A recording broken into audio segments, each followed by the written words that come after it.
Assalomu alaykum, kanalimiz obunachilari va bizani kuzatib turgan mehmonlar. Bugun sizlar bilan birgalikda muzdekini va xushbo'y moxitoni birgalikda tayyorlaymiz. Undan oldin o'z xursandchiligim bilan bo'lishmoqchiman. Bugun kanalimizda 1000 tadan oshiq obunachi yig'ildi YouTube kanalimizda. Buning uchun hamma obunachilarimizga, bizani kuzatib turgan va kuzatayotgan kanalimizning mehmonlarimizga o'zimni juda ham kattadan katta rahmatlarimni aytaman. Ishonch bildirib, kanalga obuna bo'lib, bizani qo'llab-quvvatlab, kommentariyalar yozib, layklar bosayotgan har bitta obunachimga o'zim cheksiz minnatdorchiligimni bildiraman. Juda ham katta rahmat. Bizani 2 oy bo'lmasdan shunaqa qo'llab bizga obuna bo'lganinglar uchun. Xudo xolasa bundanda zo'r menyular bilan, retseptlar bilan sizlarni xursand qilishga harakat qilaman. Bundan tashqari yana Telegram va Instagram kanalda ham bizani kuzatib turgan obunachilarimga o'zimni cheksiz minnatdorchiligimni bildiraman. Bo'lmasa boshladik.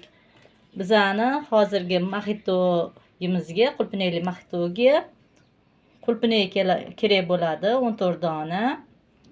Yana miyata, Sprite va 3 ta limon kerak bo'ladi. Hozir birinchi bo'lib ishi qulpinaylarimizni 10 tachasini yaxshilab yuvib, uni blenderga solamiz. Mana qulpinayimizdan 10 tachasini dumlarini olib, idishimizga soldik. Endi limonimizdan 2 tasini ustlarini artib, teng ikkiga bo'lib, uni ham solamiz. Agarda limon katta bo'lsa, bitta solishimiz mumkin. Mana 2 ta limonimizni ham ustlarini artib soldik. Endi buni ustiga 100 ml Sprite solamiz. Mana 100 ml Sprite quyib olamiz. Mana endi blenderda yaxshilab buni ezib olamiz. Hammasi ezilishi kerak. Limonlar ham, qulpinaylar ham yaxshilab o'zini sokini chiqarish kerak.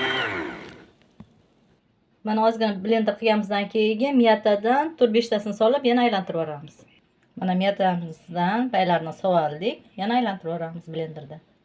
Mana blender qilib oldik. Hidlar shunaqangi zo'r bo'lib kelyapti miyata bilan qulpinaylarni. Endi buni sitadan o'tkazib olamiz. Mana endi sitaga solamiz buni. Mana endi buni qoshiq yordamida sekin soklarini o'tkazib olamiz sitadan. Mana sitadan o'tkazib oldik. Mana bu yerda toza shuncha sok chiqdi qulpinaylarni limon bilan. Mana bu yerda shuncha bunaqasi quyqasini oldik. Endi 5-6 ta qulpinayni teng ikkiga bo'lib grafinimizga solamiz. Limonimizni ham pare-pare buni ham grafinga solamiz. Mana qulpinayni bo'laklarga bo'lib solib oldik. Endi limonimizdan solamiz 3-4 ta bo'lakcha. Endi buni ustiga 3-4 ta miyatamizni baglaridan solamiz. Shoxchalari bilan. Buni ustidan bo'lsa, boyagi blenderdan chiqazib olgan massamizni qo'yamiz. Mana quyib oldik massamizni. Mana endi buni ustidan to'ldirib, qolgan Sprite'imizni solamiz. Mana qolgan Sprite'imizni solamiz. Mana Sprite ham solib yaxshilab aralashtirdik. Sprite o'z o'rniga gazli suvdan foydalanishimiz mumkin. Unda 2 osh qoshiq shakar solamiz. Endi bo'lsa, mana moxitoyim shunaqa chiroyli bo'ldi, mazalari ham zo'r bo'ladi. Endi tayyor bo'lgan moxitoyimizni idishlarimizga solamiz chiroyli qilib. Mana mazali moxitoyimiz tayyor bo'ldi. Shunaqa ajoyib, juda ham chiroyli, mazalari ham zo'r bo'lib chiqadi. Endi buniga xohlasak muz bo'lakchalarini solishimiz mumkin. Shunda yana ham muzdekni bo'ladi.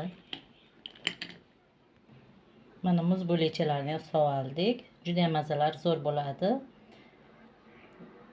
Ko'ringlar, albatta sizlarga ham yoqadi.